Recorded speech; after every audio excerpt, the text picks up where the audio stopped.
अस्सलाम वालेकुम viewers, this is Mohammad Atif और आज हम F6 ACCA के बारे में बात करेंगे और हमारा टॉपिक है soul trader basis of assessment.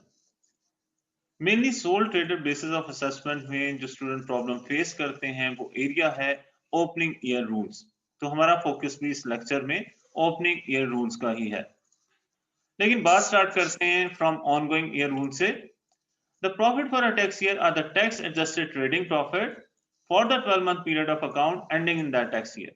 For example, if accounting year ends on 30 June 19, the tax year would be 1920. कैसे आइडेंटिफाई कर रहे हैं? हम ये देख रहे हैं कि 30 जून 90 की डेट किस टैक्स ईयर में फॉल करती है। वी नो दैट कि यूके में जो टैक्स ईयर है वो स्टार्ट होता है फ्रॉम 6th ऑफ अप्रैल और एंड होता है नेक्स्ट ईयर 5th अप्रैल को। तो यहाँ पे 30 जून 19 की डेट किस टैक्स ईयर में फॉल करती है? तो ये टैक्स ईयर आता है फ्रॉम 6 अप्रैल 19 टू 5 अप्रैल 20। 6 अप्रैल 19 से 5 अप्रैल 20 की जो डेट है इसके दरमियान आपके पास 30 जून 19 की डेट आती है और यही आपके पास टैक्स ईयर की आइडेंटिफिकेशन के लिए यूज की जा रही है। इसी तरह अगर हम कंसिडर करें कि अगर हमारे पास अकाउंटिंग पीरियड एंड हो रहा है 31 दिसंबर 2018 को, तो टैक्स ईयर क्या होगा? तो हमने कंसिडर ये करना है कि 31 दिसंबर 18 की डेट 31 दिसंबर 18 की डेट किस टैक्स ईयर में फॉल करती है? तो it would be 6 April 18 to 5 April 19 के जिस टैक्स ईयर में ये 31 दिसंबर 18 की डेट फॉल करती है। तो हमारा टैक्स ईयर वुड बी 1819 होगा। अब हम बात करते हैं ओपनिंग ईयर रूल्स की। To ensure that there is an assessment for each tax year that a business is trading, कुछ स्पेशल प्रोविजंस अप्लाई होते हैं जिन्हें हमने कंसिडर करना है। ओपनिंग ईयर रूल में we have to identify first tax year, second tax year, third tax year. तो इसमें कम्प्लेक्सिटी प्रॉब्लम जो है हमारे पास मेनली सेकंड टैक्स ईयर की आइडेंटिफिकेशन में आती है। So first we need to consider कि क्या हमारा period of account second tax year में एंड हो रहा है या नहीं। अगर हमारा period of account second tax year में एंड हो रहा है, then we further need to consider कि हमारा अकाउंटिंग पीरियड क्या 12 मंथ्स का है, लेस देन 12 मंथ है और मोर देन 12 मंथ है। एंड अकॉर्डिंगली हमने इसमें असेस करना है कि सेकंड टैक्स ईयर कौन सा कंसिडर किया जाएगा। अकाउंटिंग पीरियड अगर आपका मोर देन 12 मंथ्स का है तो समटाइम ऐसी भी सिचुएशन आ सकती है कि आपका accounting period more than 2 tax year में फॉल करेगा, यानी 3 टैक्स ईयर से रिलेट करता हो आपका अकाउंटिंग पीरियड। लाइक अगर आपका अकाउंटिंग पीरियड स्टार्ट हुआ है फ्रॉम 1 जनवरी 2018 टू 30 जून 2019, तो नो डाउट ये 18 मंथ्स का पीरियड है। बट यहाँ पे आपके पास 3 टैक्स ईयर रिलेट कर रहे हैं। 1 जनवरी 19 से लेकर 5 अप्रैल 19 तक पहला टैक्स ईयर, 6 अप्रैल 19 से 5 अप्रैल 20 तक दूसरा टैक्स ईयर, एंड देन 6 अप्रैल 20 से 30 जून 20 तक तीसरा टैक्स ईयर। 3 टैक्स ईयर में आपका अकाउंटिंग पीरियड रिलेट कर रहा है। तो let's consider each and every situation with the help of example. First हम बात करते हैं एक एग्जांपल की कि जिसमें हमारे पास accounting period is exactly of 12 months. Jenny ने कमेंट्स की है ट्रेडिंग ऑन 1 जनवरी 19 को and prepare her first set of account to 31 दिसंबर दैट ईयर। हम 1 जनवरी टू 31 दिसंबर पूरे 12 महीने का अकाउंटिंग पीरियड है। Her tax adjusted trading profit were 12,000 for the year ended 31st December 2019. Explain which profit will be assessed in Jenny's first 2 tax year of trading. तो first हम ये identify करते हैं कि फर्स्ट टैक्स ईयर हमारा क्या है। इसके लिए सबसे पहले ये आइडेंटिफाई करना है कि from the date business start किया गया, तो following year end date, following year end date कौन सी? टैक्स ईयर की ईयर एंड डेट। अगर आपके पास बिजनेस 1 जनवरी 19 को स्टार्ट किया गया है तो इस 1 जनवरी 19 के बाद जो टैक्स ईयर आपका एंड हो रहा है वो 5 अप्रैल 19 को होगा। तो हमारे पास बेसिस पीरियड के जिसके हवाले से हम आइडेंटिफाई करेंगे वो 1 जनवरी 19 टू 5 अप्रैल 19 है। तो हमेशा फर्स्ट टैक्स ईयर आइडेंटिफाई करने के लिए यही देखेंगे, date of commencement of business, then उसके बाद कौन सा टैक्स ईयर कब फॉल कर रहा है, कब एंड हो रहा है। तो बेसिस पीरियड के हवाले से अगर आप 1 जनवरी 19 से 5 अप्रैल 19 की बात कर रहे हैं तो एक टैक्स ईयर है हमारे पास 18-19 का। कैलकुलेशन जब हम करेंगे 12,000 हमारे पास टोटल प्रॉफिट है and we have to assess a profit for 3 months period, क्योंकि 1 जनवरी 19 से 5 अप्रैल 19 तक 3 मंथ्स का पीरियड काउंट किया जाता है, 5 डेज को इग्नोर किया जाता है। Accessible profit would be 3,000। तो ये तो बात थी फर्स्ट टैक्स ईयर की, जो remains the same in every situation. Her situation में फर्स्ट टैक्स ईयर ऐसे ही आइडेंटिफाई किया जाएगा। कैसे? बिजनेस की कमेंसमेंट डेट से लेकर उसके बाद जो भी आपके पास टैक्स ईयर एंड डेट आती है, वहां तक की असेसमेंट फर्स्ट टैक्स ईयर में की जाती है। देन इसके बाद हमारे पास सेकंड टैक्स ईयर हमने आइडेंटिफाई करना है। सेकंड टैक्स ईयर में भी सबसे पहले हमने ये कंसिडर करना है कि क्या accounting period second tax year में एंड हो रहा है। अकाउंटिंग पीरियड जो आपका 31 दिसंबर 19 को है, क्या ये सेकंड टैक्स पीरियड में एंड हो रहा है? तो अगर हम कंसिडर करें 31 दिसंबर 19 करंट ईयर बेस की बेसिस पे हम इसे आइडेंटिफाई करेंगे कि 31 दिसंबर 19 की डेट हमारे पास किस टैक्स ईयर में फॉल करती है। तो ये आपके पास 31 दिसंबर 19 टैक्स ईयर 1920 में फॉल करता है और इसमें असेसेबल प्रॉफिट आपका आ जाएगा 12,000। तो यहाँ पे अगर आप कंसिडर करना चाहें कि ओवरलैप प्रॉफिट क्या है, तो इसके लिए 3,000 का आपका प्रॉफिट और फर्स्ट 3 मंथ आपका फर्स्ट टैक्स ईयर में भी असेस हुआ, सेकंड टैक्स ईयर में भी असेस हो रहा है, तो यही आपके लिए ओवरलैप प्रॉफिट है। वो प्रॉफिट जो 2 टैक्स ईयर में असेस किया जा रहा है। अब हम बात करते हैं about less than 12 months period की। एग्जांपल इसमें हमारे पास ये है कि पैटी कमेंस कर दिया trading on 1 September 17। She prepared account to 30th June 18 and annually thereafter. Business start किया गया था 1 सितंबर 17 को। फर्स्ट ईयर एंड जो अकाउंटिंग के लिहाज से हुआ वो 30 जून 18 को हुआ। तो ये आपके पास पीरियड सितंबर, अक्टूबर, नवंबर, दिसंबर, जनवरी, फरवरी, मार्च, अप्रैल, मई, जून 10 मंथ्स का पीरियड है कि जिसके लिए अकाउंट्स प्रिपेयर किए जा रहे हैं। Her tax adjusted trading profit for the first two periods were as follows. Period ended 30 जून 18 को 30,000 का प्रॉफिट अर्न किया गया, 30,000 पाउंड्स का।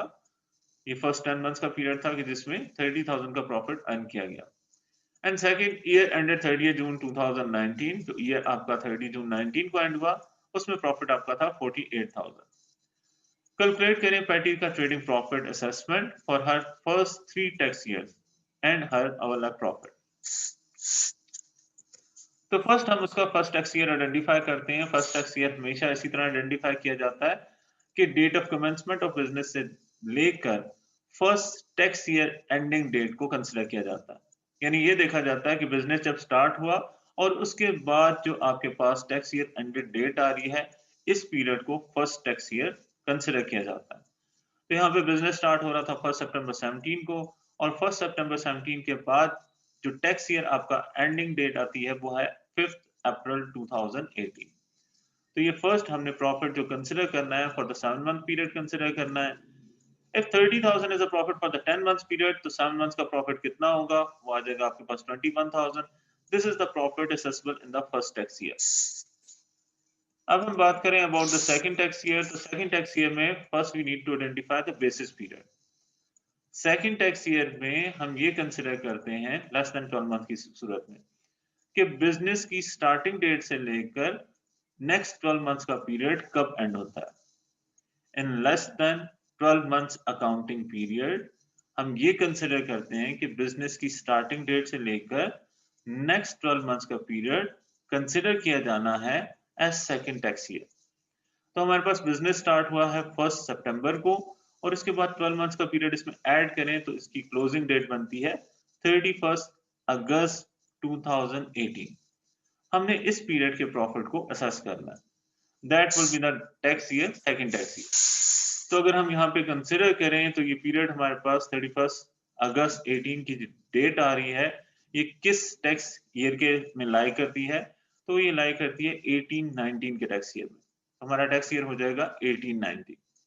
Then we need to identify कि इसमें से कितना प्रॉफिट आपका असेस किया जाएगा। आपके पास 1 सितंबर 17 से लेकर 30 जून 18 तक 30,000 का प्रॉफिट अर्न किया गया था इन द फर्स्ट 10 मंथ्स। वो 30,000 तो एज इट इज लिख देंगे, लेकिन चूंकि हमने कैलकुलेशन करनी है 12 मंथ्स की, तो मजीद 2 मंथ्स यानी जुलाई और अगस्त के प्रॉफिट को असेस किया जाएगा जो कि नेक्स्ट अकाउंटिंग पीरियड से रिलेट करता है।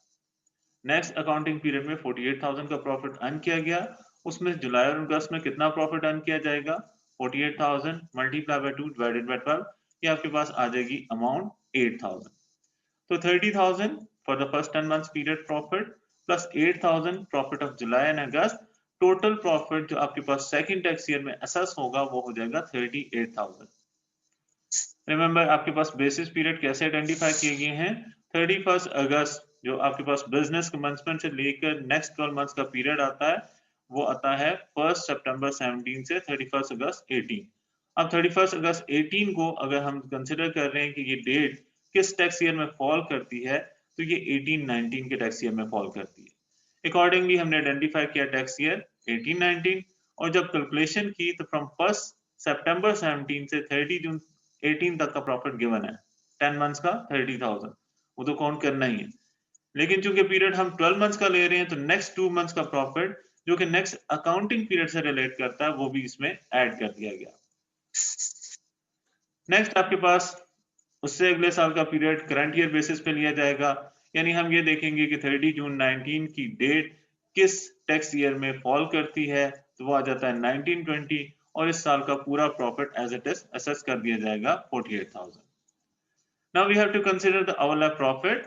Overlap profit यहाँ पे हमारे पास आ रहा है 29,000।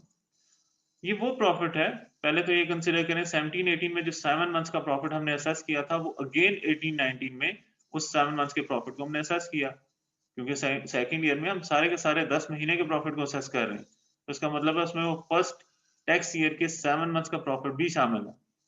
तो ये 7 मंथ्स का प्रॉफिट जो हमारे फर्स्ट 2 टैक्स ईयर में 2 दफा असेस किया गया, ये ओवरलैप प्रॉफिट है। सेकेंडली सेकेंड टैक्स ईयर में 2 मंथ्स का प्रॉफिट 48,000 के अकाउंटिंग पीरियड के हवाले से कंसिडर किया गया था, जुलाई एंड अगस्त ऑफ 18, और ये अगेन थर्ड टैक्स ईयर में करंट ईयर बेसिस पे भी असेस हुआ। तो ऐसी सूरत में इन 2 मंथ्स के प्रॉफिट को भी 21,000 में ऐड कर लेंगे and the total overlap profit would be 29,000।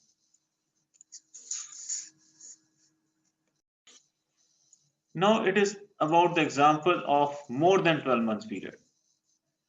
Arthur commenced trading on 1st May 17.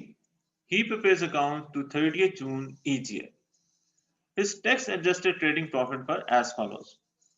Period ended 30th June 18, 28,000 and year ended 30th June 19, 30,000. तो यहाँ पे अगर हम कंसिडर करें तो बिजनेस स्टार्ट हो रहा है 1st May 17 को, लेकिन फर्स्ट अकाउंटिंग पीरियड एंड हो रहा है 30 जून 18 को। इट इज 14 मंथ्स पीरियड के जिसके लिए फर्स्ट अकाउंटिंग पीरियड में प्रॉफिट अर्न किया गया, रिकॉर्ड किया गया।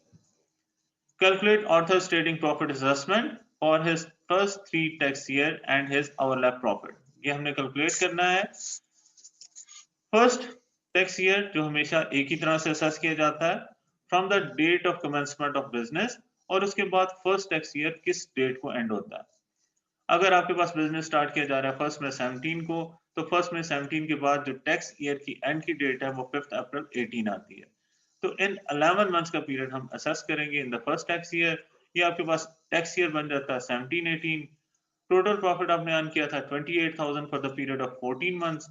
आइडेंटिफाई कर रहे हैं कि अगर 14 मंथ्स में 28,000 प्रॉफिट था तो 11 मंथ्स का प्रॉफिट 17-18 के टैक्स ईयर में कितना रिकॉर्ड किया जाएगा एज असेसेबल प्रॉफिट। तो वो आ जाता है आपके पास 28,000 multiply by 11 divided by 14। Then हमने आइडेंटिफाई करना है कि हमारे पास सेकंड टैक्स ईयर क्या है। तो सेकंड टैक्स ईयर के लिए हम ये कंसिडर करेंगे कि हमारी फर्स्ट अकाउंटिंग पीरियड की एंडिंग डेट क्या है। फर्स्ट अकाउंटिंग पीरियड की एंडिंग डेट है हमारे पास 30 जून 2018, और ये 30 जून 2018 की डेट किस टैक्स ईयर में फॉल करती है? 18-19 के टैक्स ईयर में। तो हमने इस बेसिस पर आइडेंटिफाई ये किया कि हमारे लिए टैक्स ईयर आ जाता है 18-19। अब ये 12 मंथ्स की ईयर टू 30 जून 18 की बात हो रही है, 12 महीने के पीरियड की बात हो रही है, तो 28,000 is a profit for the 14 month period. हम 12 मंथ्स का पीरियड का प्रॉफिट आइडेंटिफाई कर रहे हैं, वो आ जाता है 24,000। जबकि थर्ड ईयर में 1920 में आपके पास करंट ईयर बेसिस पे प्रॉफिट असेस किया जाएगा, और 30 जून 19 की जो ईयर एंडिंग डेट है उस बेस पे प्रॉफिट आ जाएगा 30,000। ओवरलैप प्रॉफिट फाइंड आउट करने के लिए अगर आप कंसिडर करना चाहें तो यहाँ पे आपके पास टोटल 14 मंथ्स का प्रॉफिट है कि जो असेस किया जाना चाहिए था। लेकिन इन फर्स्ट 2 टैक्स ईयर में आप जो प्रॉफिट असेस कर रहे हैं, इन the first year 11 months profit and in the second year 12 months profit, तो टोटल आप 23 मंथ्स का प्रॉफिट असेस कर रहे हैं। 14 मंथ्स का प्रॉफिट असेस करना चाहिए, आप 23 मंथ्स का प्रॉफिट असेस कर रहे हैं, तो आप 9 मंथ्स का प्रॉफिट ओवरलैप कर रहे हैं। तो आप डायरेक्टली फर्स्ट ईयर के प्रॉफिट में से 9 मंथ्स का प्रॉफिट आइडेंटिफाई करके उसे ओवरलैप प्रॉफिट रिकॉर्ड कर सकते हैं।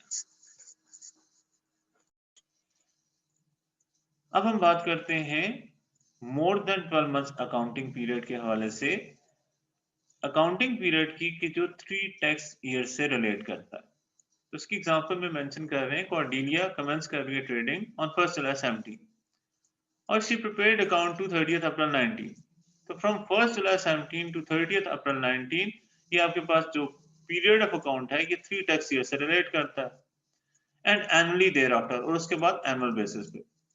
और tax adjusted trading profit for the first 2 period were as follows. आपके पास पहला पीरियड जो ऑलमोस्ट 22 मंथ्स का शायद है, उसका पीरियड अकाउंटिंग रिजल्ट है 55,000 का प्रॉफिट, और सेकंड 12 मंथ्स के पीरियड में उसने 32,000 का प्रॉफिट अर्न किया। कैलकुलेट करें Cordelia's trading profit assessment for the first 4 tax year and her overlap profit. इसमें सबसे पहले हमारे पास फर्स्ट टैक्स ईयर जो आइडेंटिफाई करना है वो सेम हमारे बेसिस हैं। Date of commencement of business के बाद जो हमारे पास फर्स्ट टैक्स ईयर एंड हो रहा है उस पीरियड को हमें कंसिडर करना है।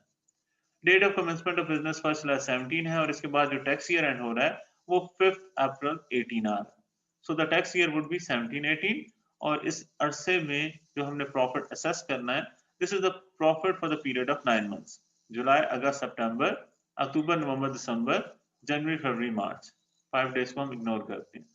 तो 9 मंथ्स के प्रॉफिट को हमने असेस करना है, 55,000 multiply by 9 divided by 22 the whole period के जिसके लिए हमने अकाउंटिंग की। तो इस तरह 17-18 के टैक्स ईयर में जो प्रॉफिट असेस किया जाएगा that would be 22,000 in the second tax year. दूसरी बात हमने कंसीडर करनी है वो ये है कि हमारा accounting period second tax year में एंड नहीं हो रहा। हमारा accounting period second tax year के दौरान एंड नहीं हो रहा। सेकंड टैक्स ईयर हमारा बनता है 6 अप्रैल 18 से 5 अप्रैल 19 के दरमियान, और हमारा अकाउंटिंग पीरियड एंड हो रहा है 30 अप्रैल 2019 को। इट मींस कि हमारे पास हमारा accounting period second tax year में एंड नहीं हो रहा, तो हम सेकंड टैक्स ईयर की 12 मंथ्स की एक्चुअल बेसिस पे असेसमेंट करेंगे। तो 55,000 मल्टीप्लाई बाय 12 डिवाइडेड बाय 22, आपके पास प्रॉफिट जो असेसेबल आ जाएगा वो 30,000। In the next year ending date हम देखेंगे 30th अप्रैल 19, और ये 30th अप्रैल 19 की डेट फॉल करती है टैक्स ईयर 1920 में। अगेन ईयर एंडिंग डेट के हिसाब से हमने 12 महीने के प्रॉफिट को असेस करना है 30 अप्रैल 19 से प्रीवियस 12 मंथ के, तो वो आपके पास 12 मंथ्स का पीरियड अगेन शो करेगा profit of 30,000 as assessable profit. Then उसके बाद हमारे पास करंट ईयर बेसिस की बेस पे हम प्रॉफिट को असेस करेंगे। नेक्स्ट ईयर का प्रॉफिट आपके पास 32,000 ही असेसेबल प्रॉफिट के तौर पे लिखा जाएगा। मोर देन 12 मंथ्स के सिलसिले में आपके लिए ओवरलैप प्रॉफिट फाइंड आउट करना इजी जॉब है। Just you have to consider कि आपने जो प्रॉफिट असेस करना है वो 22 मंथ्स का असेस करना है, लेकिन फर्स्ट 3 टैक्स ईयर्स में जो आप प्रॉफिट असेस कर रहे हैं वो कितने महीने का प्रॉफिट असेस कर रहे हैं? 9 + 12 + 12, टोटल 33 मंथ्स का प्रॉफिट आप असेस कर रहे हैं इन द फर्स्ट 3 टैक्स ईयर, जबकि प्रॉफिट आपने 22 मंथ्स में अर्न किया है। तो इट मींस कि 11 मंथ्स का प्रॉफिट आप डबल असेस कर रहे हैं, वही प्रॉफिट आपका ओवरलैप होगा। तो 55,000 multiply by 11 divided by 22 the whole accounting period, ये आपके पास 27,500 की अमाउंट आएगी कि जो रिलेट करती है, जो कही जा सकती है overlap profit. So that is about opening air rules, or do subscribe the channel